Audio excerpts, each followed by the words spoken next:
Hello, English learners. Welcome back to another great podcast here at English Pod. My name is Marco. And I'm Erica. And today we're going to be talking about one of our favorite topics, as always. Food. Food. We're going to be at a restaurant. And, you know, one of the most difficult or embarrassing things to deal with at a restaurant is what to say when you don't like the food or when it's bad quality food. Right. So maybe we have to complain about the food or maybe even the service, right? That's right. And in this lesson, we're going to be learning some really wonderful words and phrases that you can use when you need to complain about the food or the service in a restaurant. Okay, so before we listen to what happens in this restaurant with this food, let's take a look very quickly at vocabulary preview. Vocabulary preview. Okay, we're only going to do one word today, and this you'll hear in the dialogue. An establishment. Establishment. This kind of establishment. Okay, so when I say an establishment, that's a noun. What is an establishment? It's basically a fancy word for a business or a restaurant in this case. In this case, it's a restaurant. Yep. But in general, you can say it's a business. So you have a very fine establishment. That's right. So an establishment, a type of business, a place of business, really. Very good.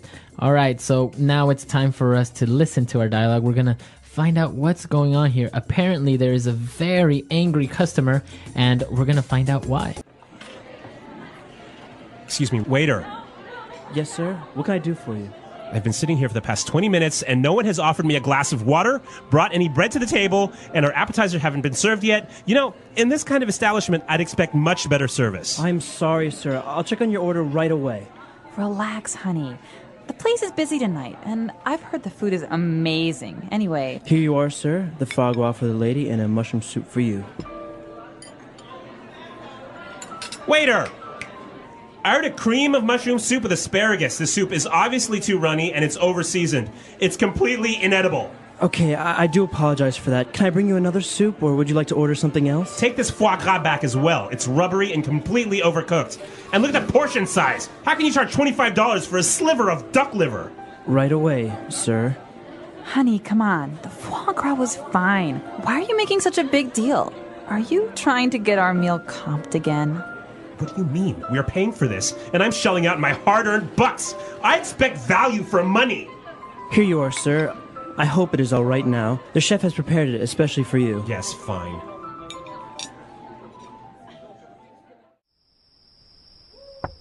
Honey, are you all right?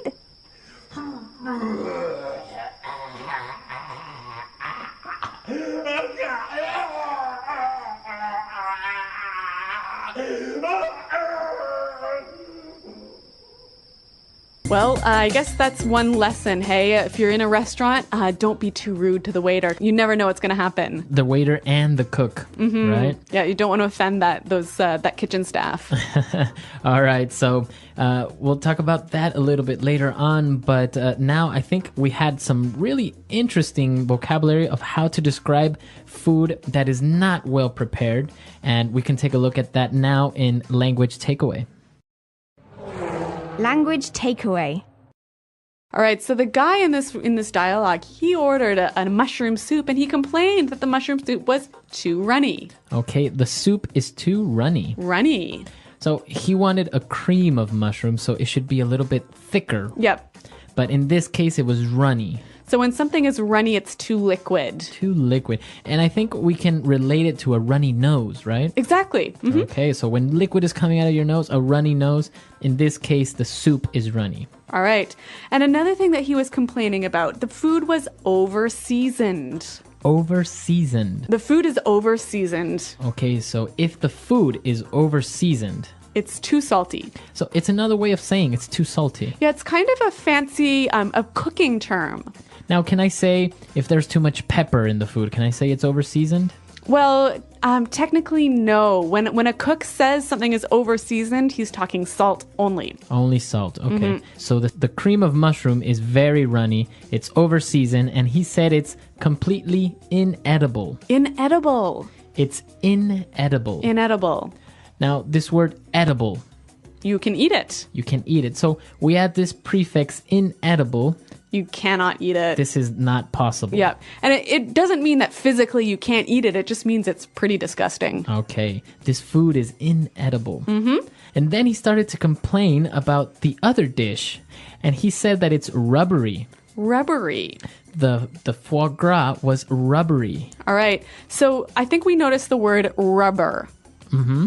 So obviously, if a food is rubbery, it tastes, or it's too chewy.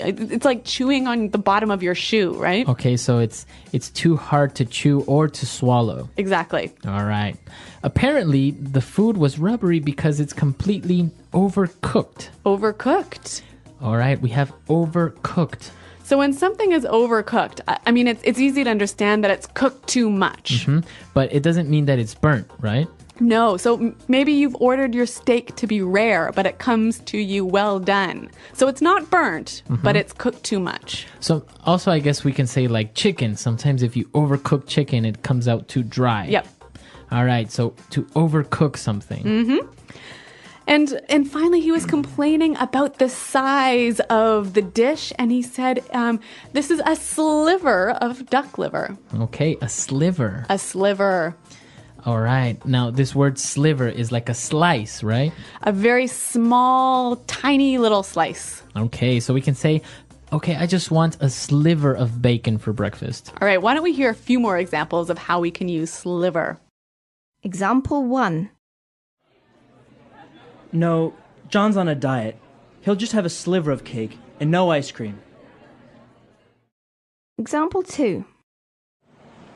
I'm really full, but it looks so delicious. Can you just cut me a sliver? Example 3. You call this sliver of beef on my plate a meal? There's almost nothing here. And those are all the words we had for language takeaway. Now you have... So we've given you different adjectives of describing food that is not well prepared. So now let's move on to some other phrases that the customer used to complain in Fluency Builder. Fluency Builder. Okay, so before we get to the customer complaining language, I want to look at a phrase that the waiter used to apologize. He said, I do apologize. I do apologize. I do apologize. Now, why is this phrase so interesting? Well, I mean, it's pretty easy to understand the meaning, but I want to look at why he added this verb do. Well, he added the verb do to this phrase to make it seem a little bit stronger, to give a little more power to his apology. Right. So if you have an affirmative phrase like I apologize, Yep. It's good. Yeah. But if you want to give it a little bit more emphasis, you can say I do apologize. Why don't we give an example? So I might say this. Marco, I didn't know we had a party tonight. And I might say, what? I did tell you about it last week. Right, so you're just giving a little bit more power to the statement that you told me. So this do, did, does becomes an auxiliary to make it more powerful, to give it more emphasis. Yeah, exactly. So a neat little phrase, something you can use if you want to make your apologies sound maybe a little bit stronger. All right. Now moving on to the next phrase. He was complaining about the food and it was terrible, and he said, I'm shelling out my hard-earned bucks. Okay, let's break this one down into two sections. We'll start with shelling out. All right, so to shell out. So when you shell out, you pay for something. All right, but this gives you the sensation that you don't really want to pay. You're a bit unhappy about it. Right, so you want to shell out your money. Why don't we listen to some examples to show us how we can use this phrase to shell out? Example 1. Great. It's my girlfriend's birthday this month, so I'm going to have to shell out for a present. Example 2. I really want those shoes, but I can't really afford to shell out $400. Example 3. I can't believe it. Ella shelled out the $800 for the tickets. I thought I would have to pay. All right, so now that we understand shell out, let's move on to the second part of that sentence. My hard-earned bucks. Hard-earned bucks. My hard-earned bucks. Okay, so bucks are dollars, right? Dollars. Only dollars, right? Yeah, not pounds, not euros. But his hard-earned bucks is money he had to work really hard for. So I can also say my hard-earned money, right? Or my hard-earned cash. Exactly. Very good. So you worked hard to get it. All right, so three great phrases that can be used when you're complaining in a restaurant. And why don't we hear them one last time in context by listening to the dialogue? Excuse me, waiter. Yes, sir. What can I do for you? I've been sitting here for the past 20 minutes and no one has offered me a glass of water, brought any bread to the table, and our appetizers haven't been served yet. You know, in this kind of establishment, I'd expect much better service. I'm sorry, sir. I'll check on your order right away. Relax, honey. The place is busy tonight, and I've heard the food is amazing. Anyway, Here you are, sir. The foie gras for the lady and a mushroom soup for you. Waiter! I ordered a cream of mushroom soup with asparagus. The soup is obviously too runny and it's over-seasoned. It's completely inedible.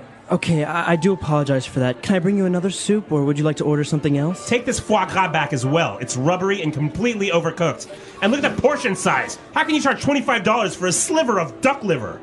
Right away, sir. honey, come on. The foie gras was fine. Why are you making such a big deal? Are you trying to get our meal comped again? What do you mean? We are paying for this, and I'm shelling out my hard-earned bucks. I expect value for money. Here you are, sir. I hope it is all right now. The chef has prepared it especially for you. Yes, fine.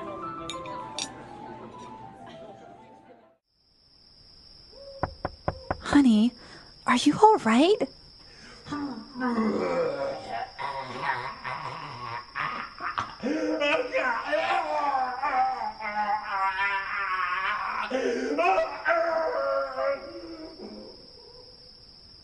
So complaining in a restaurant and actually sending food back is not uncommon in the US. Yeah, of course. If the food's bad, of course you're going to send it back.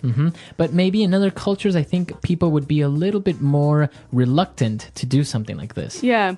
But hey, you know what's an interesting thing about the way Americans eat in restaurants is sometimes at the end of the meal, if they haven't finished everything, they might ask for a doggy bag. A doggy bag, yeah. Yeah. So what is that, a doggy bag? Well, usually if you order a big meal or, half your steak is left over on your plate, you would ask for a doggy bag and they would bring you a little box or a bag and you would take it to supposedly give it to your dog. Right. So it's sort of like you tell the waiter, oh, the steak was so good, I couldn't finish it. Can I take some home to my dog? Right. So you would just ask, waiter, can I have a doggy bag? Right.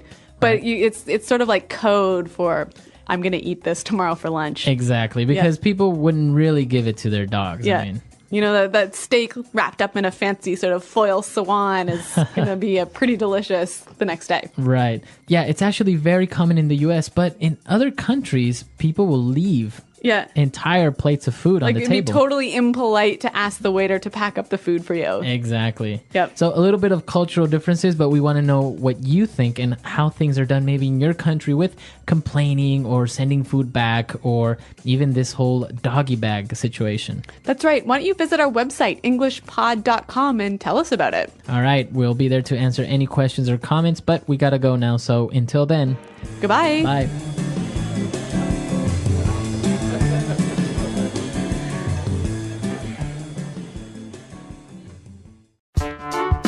The English Pod Audio Review. Listen to the meaning, then say the vocabulary word. A bad second taste. A bad aftertaste. A strong, unpleasant taste that is opposite of sweet. Bitter. A strong, unpleasant smell. Rank. A rotten taste or smell. Rancid. Not appealing, not attractive or tasty. Unappealing. Little dish people have before meal. Appetizer. Place of business like a restaurant or hotel. Establishment. Work done by someone to serve customers. Service.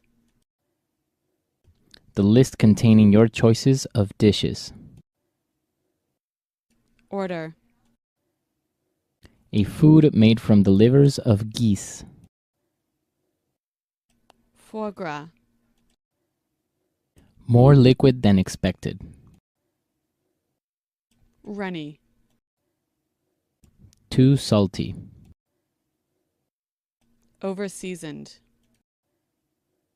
Cannot be eaten. Inedible. Difficult to chew. Rubbery. Be cooked over time. Overcooked. The amount of food that is served to a person. Portion size. A small, thin piece. Sliver.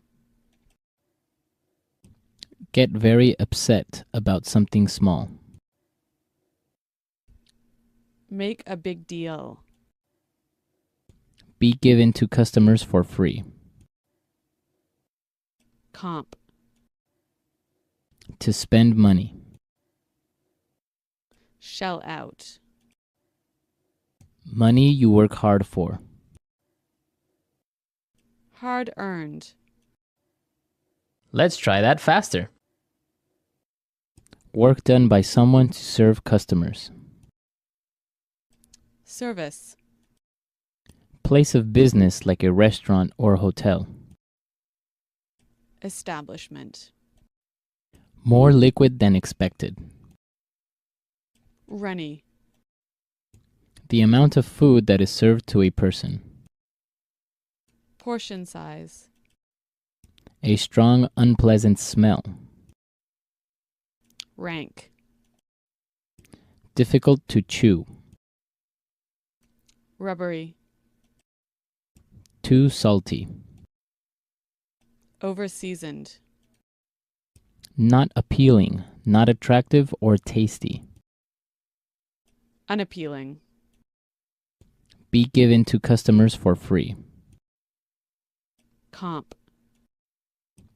Get very upset about something small. Make a big deal. A strong, unpleasant taste that is opposite of sweet. Bitter.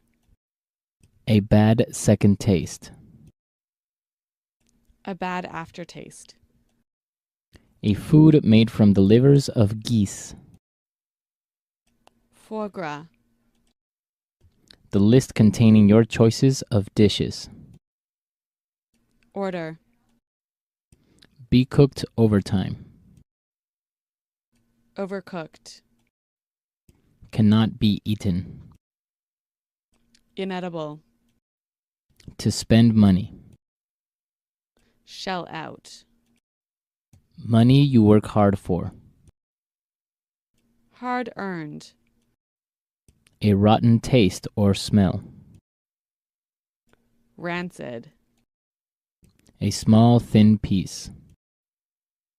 Sliver. Little dish people have before meal.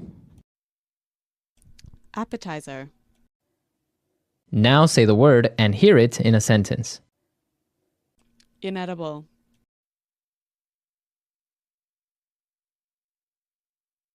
This fish tastes terrible. It's completely inedible. Inedible.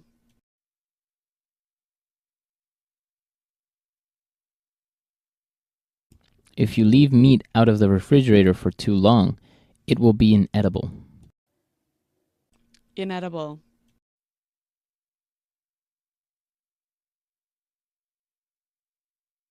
Are you sure you can eat that? Aren't the flower decorations on cakes inedible? Rubbery.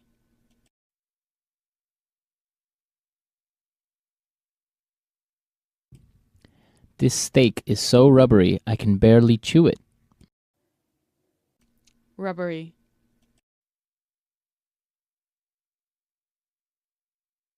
If the meat is so rubbery, why don't you send it back? Rubbery.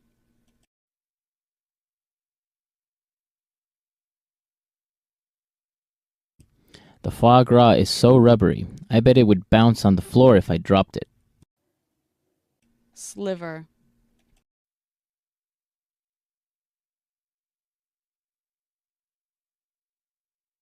No, John's on a diet. He'll just have a sliver of cake and no ice cream. Sliver.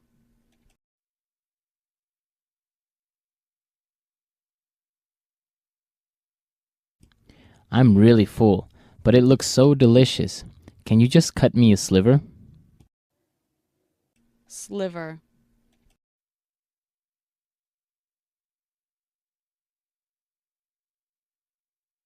You call this sliver of beef on my plate a meal? There's almost nothing here. Hard earned.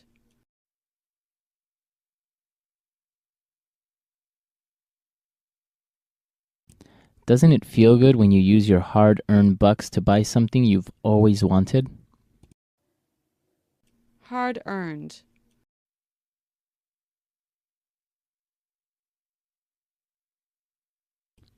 I refuse to spend my hard-earned bucks on someone who won't appreciate it. Hard earned.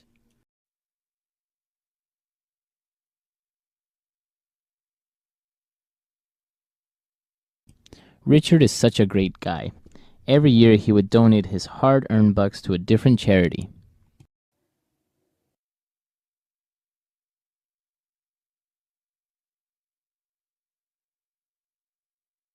I can't believe I got a parking ticket yesterday. Now I'm going to have to shell out 75 bucks.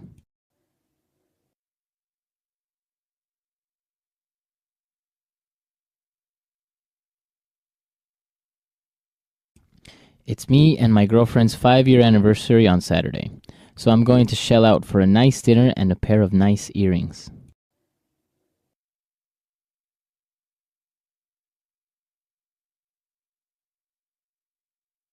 Tommy loved to party. Last night he shelled out $300 buying people drinks.